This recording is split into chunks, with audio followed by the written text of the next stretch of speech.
ফের দুদিনের রিমান্ডে জেকেজি চেয়ারম্যান ডাক্তার সাবরিনা। শুনানিতে ছিলেন নিশ্চুপ, তদন্তের স্বার্থেই রিমান্ড। এই মামলার সাথে আর যারা জড়িত আছে তাদেরকে আইনের আওতায় এনে গ্রেপ্তার করা সম্ভব হবে এবং আরো কোনো প্রতিষ্ঠান এ ধরনের করোনা রিপোর্ট জালিয়াতির সাথে জড়িত আছে কিনা তাদেরকেও গ্রেপ্তার করা সম্ভব। 48টি ভুয়া চেক বই দিয়ে প্রতারণা করতেন শাহেদ। পরবর্তীকালে যখন এই চেকগুলা ব্যাংক থেকে টাকা উত্তোলন করা সম্ভব হতো না, ভুক্তভোগীদেরকে উনি বলতেন মামলা করার জন্য। রাষ্ট্রীয় অনুষ্ঠানে অবাধ যাতায়াতের নেপথ্যে কারা, খোঁজার তাগিদ। নিরাপত্তা নিশ্চিত করেই তাদেরকে দাওয়াত করা হয়, সে জায়গায় শাহেদের মতো লোক কি করে দাওয়াত পায়? যারা তাকে পৃষ্ঠপোষক করেছে, কেন করেছে, সেটি হচ্ছে বড় প্রশ্ন। দেখছিলেন প্রধান শিরোনাম। সন্ধ্যার সময় সঙ্গে আছি আমি সজল মিত্র রিচার্ড। এবার অন্যান্য শীর্ষ সংবাদ। এখানে যে পজিটিভ রিপোর্টটা দিয়েছে এটা নিয়ে আমাদের একটু সন্দেহ হয়েছে। রিজেন্টের দেয়া ভুল রিপোর্টের তালিকা সংগ্রহে কোনো উদ্যোগ নেই স্বাস্থ্য অধিদপ্তরের। দেশে করোনায় আরও 51 জনের মৃত্যু, শনাক্ত 3000-এর বেশি। স্বাস্থ্যের কালো তালিকাভুক্তি যেন প্রহসন। বিদেশে বসে টেন্ডার বাগিয়ে শত শত কোটি টাকা পাচার করছে বেঙ্গল সায়েন্টিফিক। পাঠাওয়ের সহ প্রতিষ্ঠাতা ফাহিম সালের সন্দেহভাজন খুনি আটক। অপরাধ ঢাকতে পাগলের ভান করার দাবি পুলিশের। মানসিক হাসপাতালে ভর্তি।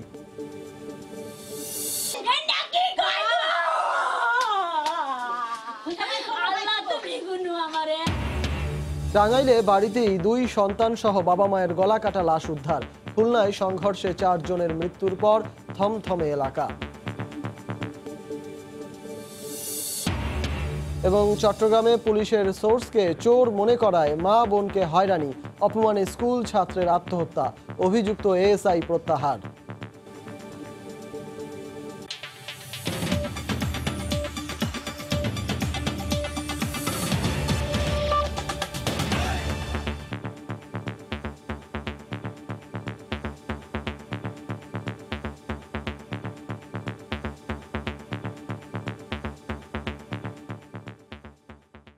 কোভিড রিপোর্ট জালিয়াতির মামলায় জেকেজির চেয়ারম্যান ডাক্তার সাবরিনা আরিফ চৌধুরীকে আবারও 2 দিনের রিমান্ডে দিয়েছেন আদালত। খারিজ করে দেওয়া হয়েছে তার জামিন আবেদনও। রাষ্ট্রপক্ষের আইনজীবী বলেন, সুষ্ঠু তদন্তের স্বার্থেই তার ফের রিমান্ড। এদিকে মিডিয়া ট্রায়ালের অভিযোগ করেন আসামির আইনজীবী। 3 দিনের রিমান্ড শেষে করোনার রিপোর্ট জালিয়াতির মামলার অন্যতম আসামি জেকেজি চেয়ারম্যান সাবরিনা আবার আদালতে। শুক্রবার দুপুরে তাকে আদালতে তোলা হয়। এদিন কাঠগড়ায় নিশ্চুপ ছিলেন ডাক্তার সাবরিনা। যখন রাষ্ট্রপক্ষের আইনজীবীরা তার অভিযোগগুলো আদালতকে জানান, তখন মাথা নেড়ে অস্বীকার করেন। দুপক্ষের শুনানি শেষে তার 2 দিনের রিমান্ড মঞ্জুর করেন আদালত। মামলা সুষ্ঠু এবং নিরপেক্ষ তদন্ত সম্পন্ন হবে এবং এই মামলার সাথে আর যারা জড়িত আছে তাদেরকে আইনের আওতায় এনে গ্রেপ্তার করা সম্ভব হবে এবং আরো কোনো প্রতিষ্ঠান এ ধরনের করোনা রিপোর্ট জালিয়াতির সাথে জড়িত আছে কিনা তাদেরকেও গ্রেপ্তার করা সম্ভব। এদিন সাবরিনার জামিন ও রিমান্ড বাতিল চেয়ে 5 জন আইনজীবী দাঁড়িয়েছিলেন। এর মধ্যে বিএনপি সমর্থিত আইনজীবী রয়েছেন। সাবরিনার আইনজীবীর দাবি, গণমাধ্যমেই তাকে দোষী হিসেবে উপস্থাপন করা হচ্ছে। আইনগতভাবে সে ওই কোম্পানির কেউ না, যেহেতু আইনগতভাবে কোম্পানির কেউ না, সেই ক্ষেত্রে এই মামলায়ও সে আসতে পারে না। একটা ঘটনার উপর ভিত্তি করে এফআইআর হয়েছে, কোনো অপরাধের উপর ভিত্তি করে এফআইআর হয়নি। রিমান্ড আদেশের পর তাকে আবার নেওয়া হয় ডিবি কার্যালয়ে, যেখানে জেকেজির প্রধান নির্বাহী কর্মকর্তা স্বামী আরিফুল হকও রয়েছেন। তাকেও জিজ্ঞাসাবাদ করছে গোয়েন্দা পুলিশ। 15,460টি ভুয়া কোভিড রিপোর্ট দেওয়ার অভিযোগে 12 জুলাই সাবরিনাকে গ্রেফতার করে পুলিশ। এর আগে গ্রেফতার করা হয় স্বামী আরিফুল হক সহ বেশ কয়েকজনকে। বৃহস্পতিবার সাবরিনা ও আরিফকে মুখোমুখি জিজ্ঞাসাবাদ করে ডিবি। সে সময় পরস্পরকে দোষারোপ করেন তারা। তবে টাকার বিনিময়ে বাড়ি বাড়ি গিয়ে নমুনা সংগ্রহ করে সেগুলো ভাগাড়ে ফেলে দিয়ে মন গড়া রিপোর্ট দেওয়ার কথা স্বীকার করে এরই মধ্যে আদালতে জবানবন্দি দিয়েছেন জেকেজির সাবেক 2 কর্মকর্তা। আফজাল হোসেন, সময় সংবাদ, ঢাকা। রিজেন্ট হাসপাতালের এমডির আত্মীয়ের কাছ থেকে জব্দ করা শাহেদের সই করা 48টি চেক বই ব্যবহৃত হতো প্রতারণার কাজে। দুপুরে এক ব্রিফিংয়ে একথা বলেন র্যাবের আইন ও গণমাধ্যম শাখার পরিচালক আশিক বিল্লাহ। গতরাতে রাজধানীর আশুলিয়া এলাকায় চেকপোস্টে তল্লাশি চালিয়ে মাসুদ পারভেজের ভাইরা গিয়াস উদ্দিন জালালি ও তার চালককে গ্রেফতার করে র্যাব 1। এ সময় তাদের কাছ থেকে 2120 পিস ইয়াবা, 10 বোতল ফেন্সিডিল এবং একটি প্রাইভেট কার জব্দ করা হয়। এই প্রাইভেট কারেই শাহেদ ঢাকা থেকে পালান বলে সংবাদ সম্মেলনে জানায় র্যাব। গাড়ি থেকে আমরা মাদক উদ্ধার করি এবং পাশাপাশি আমরা 48টির মতো শাহেদ করিমের স্বাক্ষর করা একটি বেসরকারি ব্যাংকের চেক আমরা উদ্ধার করি। এই চেকগুলো মূলত বিভিন্ন প্রতারণার কাজে ব্যবহার করা হয়ে থাকে। পরবর্তীকালে যখন এই চেকগুলা ব্যাংক থেকে টাকা উত্তোলন করা সম্ভব হতো না, এই বিষয়ে শাহেদ করিমের সাথে যোগাযোগ করলে ভুক্তভোগীদেরকে উনি বলতেন মামলা করার জন্য। থমকে যাওয়া সময়ে রাজত্ব প্রকৃতির, আড্ডাহীন নগরে নেই প্রাণ।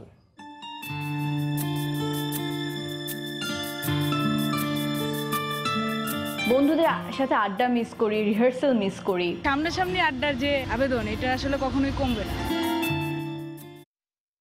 এ নিয়ে রিপোর্ট থাকছে সংবাদের শেষাংশে। 10 বছরের জেলের সাজা মাথায় নিয়ে বিভিন্ন রাষ্ট্রীয় অনুষ্ঠানে কিভাবে যেতেন শাহেদ, এমন প্রশ্ন উঠছে সব মহলেই। পৃষ্ঠপোষকদের খুঁজে বের করে ব্যবস্থা নেওয়ার তাগিদ বিশ্লেষকদের। তারা বলছেন তা না করলে ভবিষ্যতে শাহেদের মতো অন্য কারো কারণে ক্ষুণ্ণ হতে পারে ভাবমূর্তি। একটি মামলায় 10 বছর দণ্ডপ্রাপ্ত এবং অর্ধশতাধিক প্রতারণার মামলায় আসামি শাহেদ সচিবালয়ে অবাধে যাতায়াত করেছেন। দিনের পর দিন অংশ নিয়েছেন বঙ্গভবন, গণভবন, সেনাকুঞ্জ সহ বিভিন্ন স্পর্শকাতর জায়গায় রাষ্ট্রীয় অনুষ্ঠানে। অন্তত 2টি রাষ্ট্রীয় অনুষ্ঠানে শাহেদকে দেখা সিনিয়র সাংবাদিক বলছেন, হুট করেই এসব অনুষ্ঠানে নিমন্ত্রণ পাওয়া যায় না। সরকারি বেসরকারি যাদেরকে দাওয়াত করা হয় তাদের কিন্তু দীর্ঘদিনের একটা লিস্ট অনুযায়ী এক ধরনের নিরাপত্তা নিশ্চিত করেই তাদেরকে দাওয়াত করা হয়। সে জায়গায় শাহেদের মতো লোক কি করে দাওয়াত পায়? রিজেন্ট গ্রুপের চেয়ারম্যান মোহাম্মদ শাহেদ ওরফে শাহেদ করিমের আর্থিক প্রতারণা নিয়ে হইচই হলেও তার সামাজিক প্রতারণার বিষয়টি উপেক্ষিতই থেকে যাচ্ছে। আর তাই কারা শাহেদকে পৃষ্ঠপোষকতা করেছে তা খুঁজে বের করা দরকার বলে মনে করেন বিশ্লেষকরা।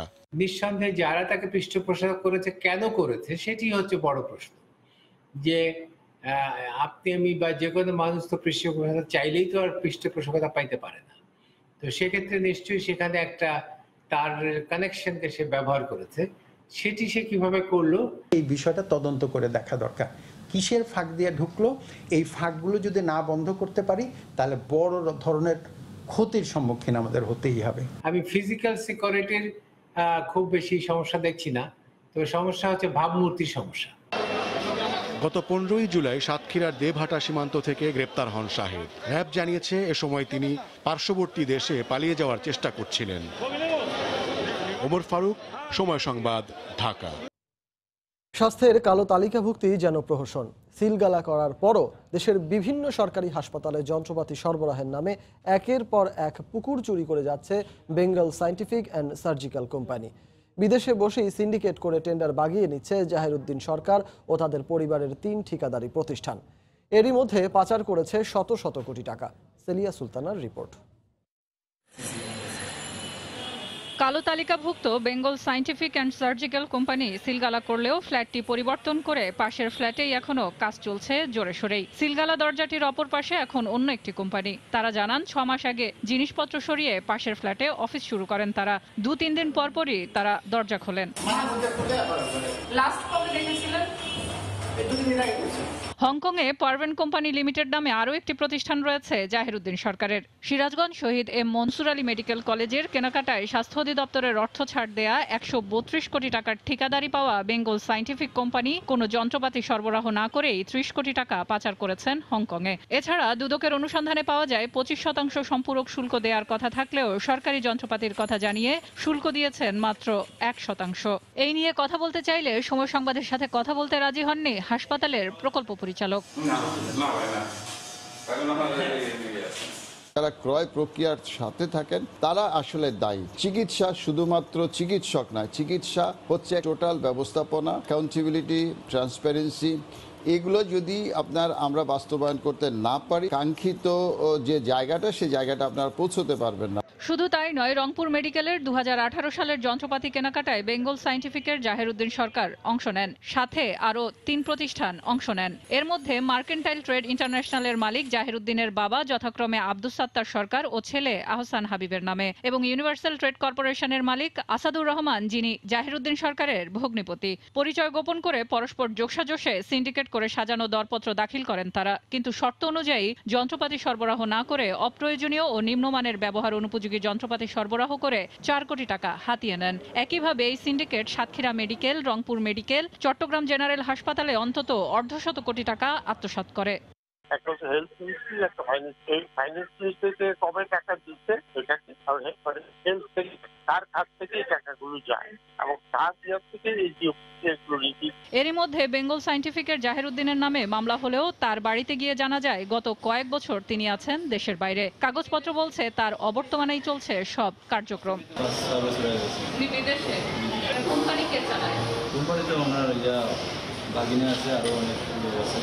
সেলিয়া সুলতানা, সময় সংবাদ, ঢাকা। সন্ধ্যার সময় আরো থাকছে বিকাশ এজেন্ট সেজে গ্রাহকদের মাস্টার ও ভিসা কার্ডের পিন নম্বর চুরি, কোটি টাকা হাতিয়ে নেয়া চক্রের 6 সদস্য গ্রেফতার।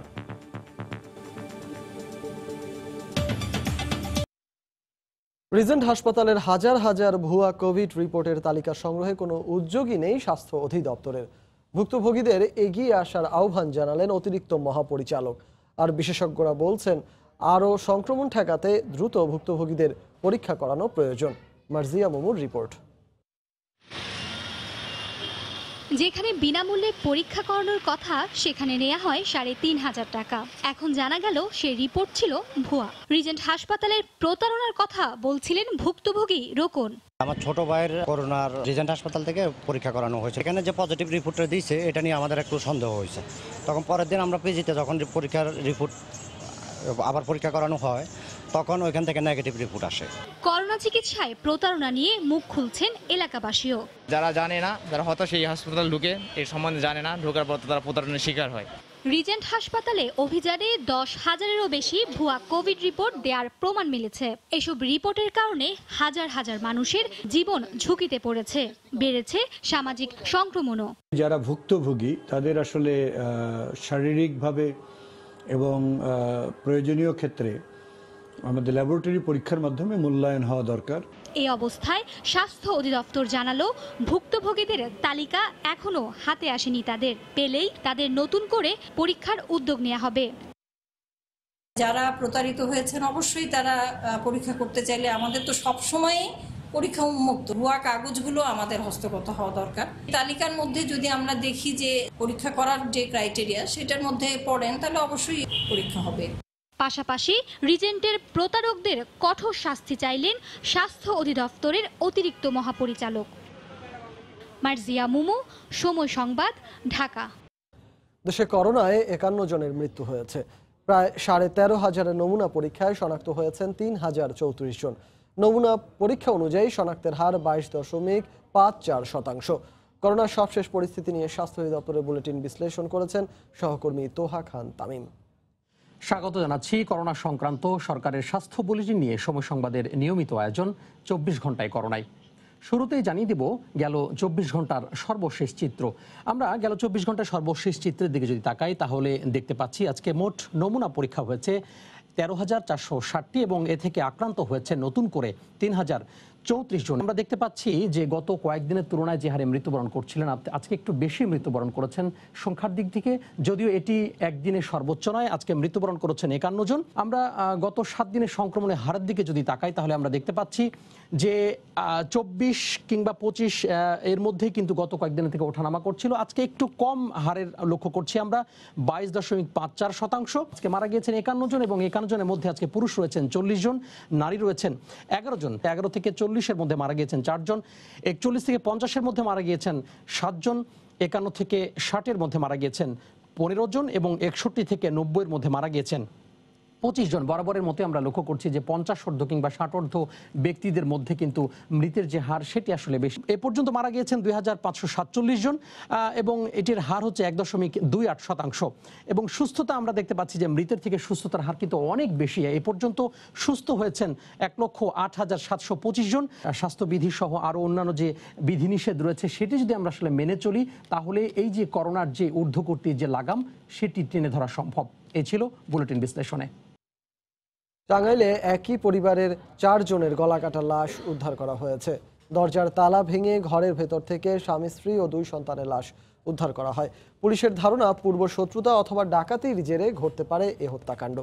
এদিকে ঘটনার সঙ্গে জড়িতদের গ্রেফতার ও দৃষ্টান্তমূলক শাস্তির দাবি জানিয়েছেন স্বজন ও এলাকাবাসী। বিস্তারিত প্রতিবেদনে। মা বাবা ও ছোট ভাই বোনকে হারিয়ে কান্নায় ভেঙে পড়েছেন পরিবারের বেঁচে যাওয়া একমাত্র সদস্য। শ্বশুর বাড়িতে থাকায় ভাগ্যক্রমে বেঁচে যান বড় মেয়ে সোনিয়া। শুক্রবার সকালে টাঙ্গাইলের মধুপুর পৌরসভার মাস্টারপাড়া এলাকায় গনি মিয়ার বাড়িতে বেড়াতে আসেন তার বৃদ্ধা শাশুড়ি। কিন্তু বাড়ির দরজা তালাবদ্ধ দেখে মোবাইলে মেয়েকে ফোন করে তা বন্ধ পান। কৌতূহলবশত ঘরের জানালা দিয়ে উকি দিয়ে স্তব্ধ হয়ে যান তিনি। দেখেন ঘরের ভেতরে পড়ে আছে 4 জনের লাশ। পরে স্থানীয়রা তালা ভেঙে ঘরের ভেতর ঢুকে গনি মিয়া, তার স্ত্রী তাজিরন, 8 বছরের মেয়ে সাদিয়া ও 14 বছরের ছেলে তাজেলের গলাকাটা লাশ উদ্ধার করেন। একসঙ্গে পরিবারের 4 সদস্যকে হারিয়ে কান্না থামছে না নিহতের স্বজনদের। শোকাহত এলাকাবাসীও। দৃষ্টান্তমূলক শাস্তি চান ঘাতকদের।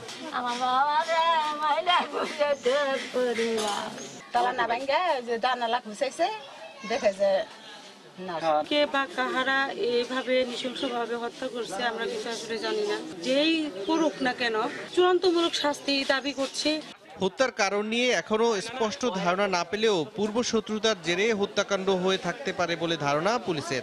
নিহত গনি মিয়া গ্রামে সুদের ব্যবসা করতেন। তদন্ত করে বের না করা পর্যন্ত তো এটা বলতে পারতেছি না আসলে এটা ডাকাতি নাকি স্যাম্পল হত্যা করেছে। যেহেতু কোরালের আঘাত আছে, আমরা আলামতগুলো কালেকশন করি, কিভাবে ঘটনাটা ঘটেছে এটা জেনে আমরা সঠিক ধারাটা মামলা আমরা পুট করব। গত বছর গোলাবাড়ি থেকে এসে মাস্টারপাড়ায় বাড়ি করে পরিবার নিয়ে বসবাস করছিলেন গনি মিয়া। সময় সংবাদ, টাঙ্গাইল। পুলিশের সোর্সকে চোর মনে করায় মা বোনের অপমান ও নির্যাতন সইতে পারেনি 15 বছরের মারুফ। বেছে নেয় আত্মহননের পথ। এমন অভিযোগ শোকবিহ্বল পরিবারের। এ ঘটনায় পুলিশের এএসআইকে প্রত্যাহারের পাশাপাশি তদন্ত কমিটি গঠন করা হয়েছে। শাখা ত্রিপুর ক্যামেরায় বিস্তারিত জানাচ্ছেন কমল দে। চট্টগ্রাম মেডিকেল কলেজ হাসপাতালের মর্গে পড়ে আছে 10ম শ্রেণীর ছাত্র মারুফের মরদেহ। আগ্রাবাদের বাসায় বিলাপ থামছে না স্বজনদের। পরিবারের অভিযোগ তুচ্ছ ঘটনার জেরে মরতে হয়েছে তাকে। নাম হাইলাল বলে, সিভিল ড্রেস পরে না, গেঞ্জি পুলিশ হেঁটে পুলিশ লম্বা করে আর 4 জন ফুলা করতে কাঁদছে। বৃহস্পতিবার সন্ধ্যার পর মারুফদের বাসায় উকিঝুঁকি দিচ্ছিলেন পুলিশের এক সোর্স। কয়েকদিন আগে মারুফের সাইকেল, মোবাইল ফোন এবং টাকা চুরি হয়। সে ওই সোর্সকে চোর সন্দেহে দৌড়ে গিয়ে আটক করে। এরপরে ডবল মনিং থানার এএসআই হেলাল সহ পুলিশ সদস্যরা এসে মারুফের মা বোনকে মারধর করে থানায় নিয়ে যায়। এর কিছুক্ষণের মধ্যেই ফ্যানের সাথে ঝুলে আত্মহত্যা করে মারুফ। আর বোনের উপর অনেক নির্যাতন অত্যাচার করছে, মানে বলার বাইরে।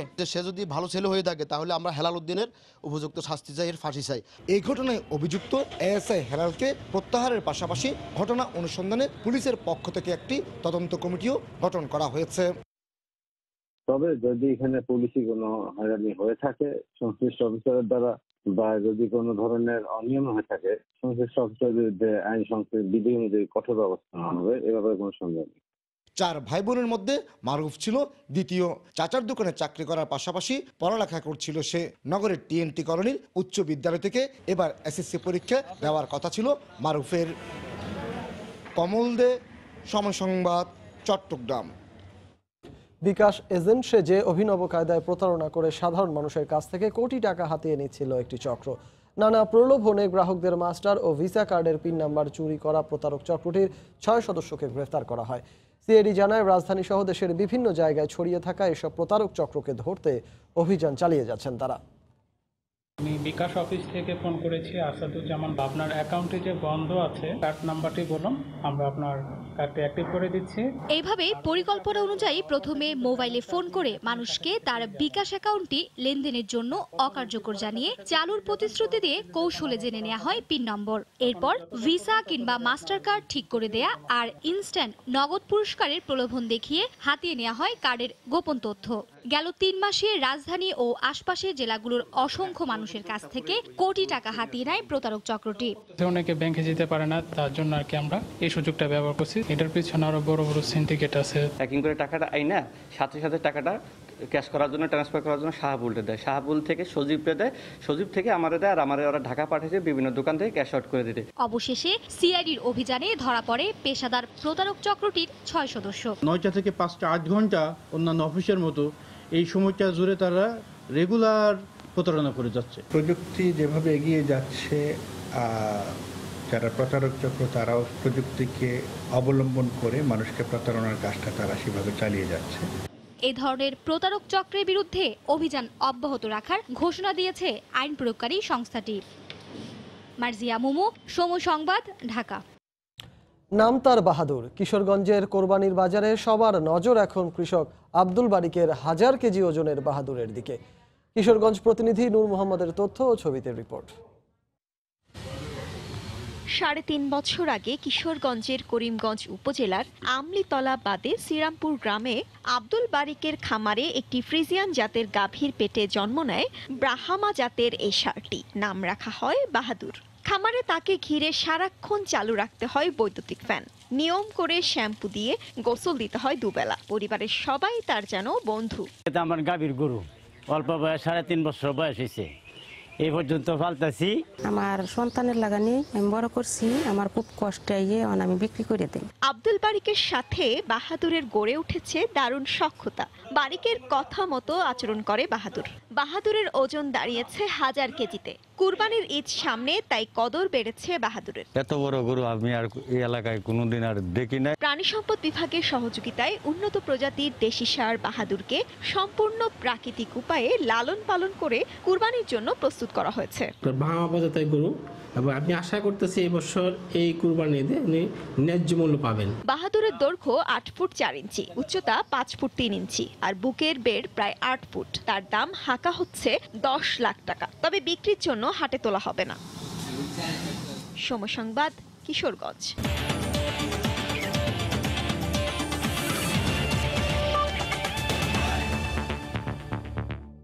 প্রায় 4 মাস পর কাল মিরপুর শেরেবাংলা ক্রিকেট স্টেডিয়ামে ঐচ্ছিক অনুশীলনে অংশ নিতে যাচ্ছেন ক্রিকেটাররা। যদিও ট্রেনিং করতে হবে ব্যক্তিগত কিংবা ছোট ছোট দলে, যে জন্য বরাদ্দ থাকবে নির্দিষ্ট সময়। ক্রিকেটারদের স্বাস্থ্য সুরক্ষার কথা চিন্তা করে স্টেডিয়ামের বেশ কয়েকটি স্থানে প্রবেশে থাকবে কড়াকড়ি।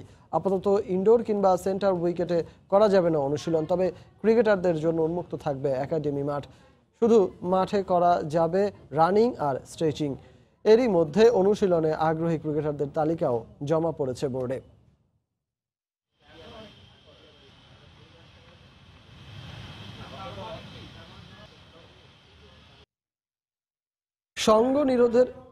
সঙ্গ নিরোধের এই কালে আড্ডা নির্বাসনে তবুও বন্ধুত্বের আকুলতার কমতি কি আছে? কেবল আনন্দ, স্মৃতিময় সময়ের রোমন্থন নয়। প্রতীক্ষার এই সময়ে বন্ধুত্বের উষ্ণতা পেতে অনেকেই বেছে নিচ্ছেন ভার্চুয়াল মাধ্যমকেও। তবে মিটছে কি প্রাণের দাবি? আড্ডা প্রিয় মানুষের মনোভঙ্গির খোঁজ নিয়েছেন রাশেদ বাপ্পি।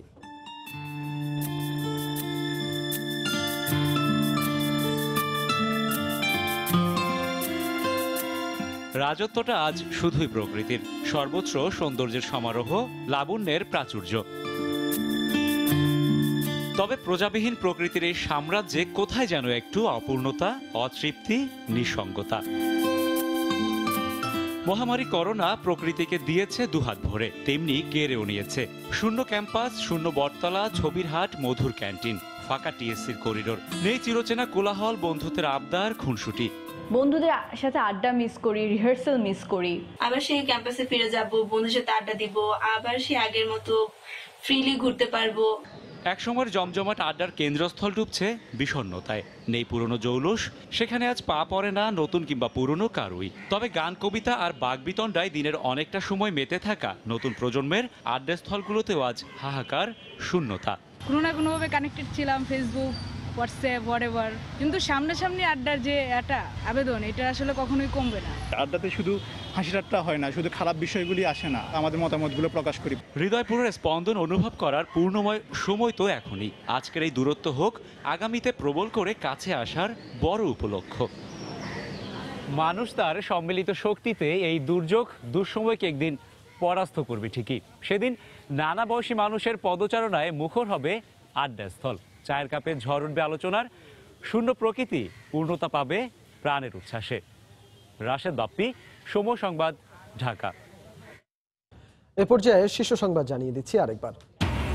ফের দুদিনের রিমান্ডে জেকেজি চেয়ারম্যান ডাক্তার সাবরিনা। শুনানিতে ছিলেন নিশ্চুপ, তদন্তের স্বার্থে রিমান্ড বলছে রাষ্ট্রপক্ষ। ভুয়া চেক দিয়ে প্রতারণা করতেন শাহেদ, হাতে এসেছে 48টি, জানালো র্যাব। রাষ্ট্রীয় অনুষ্ঠানে অবাধ যাতায়াতের নেপথ্যে কারা, খোঁজার তাগিদ। এখানে যে পজিটিভ রিপোর্টটা দিয়েছে এটা নিয়ে আমাদের একটু সন্দেহ হয়েছে। রিজেন্টের দেয়া ভুয়া রিপোর্টের তালিকা সংগ্রহে কোনো উদ্যোগ নেই স্বাস্থ্য অধিদপ্তরের। দেশে করোনায় আরও 51 জনের মৃত্যু, শনাক্ত 3000-এর বেশি।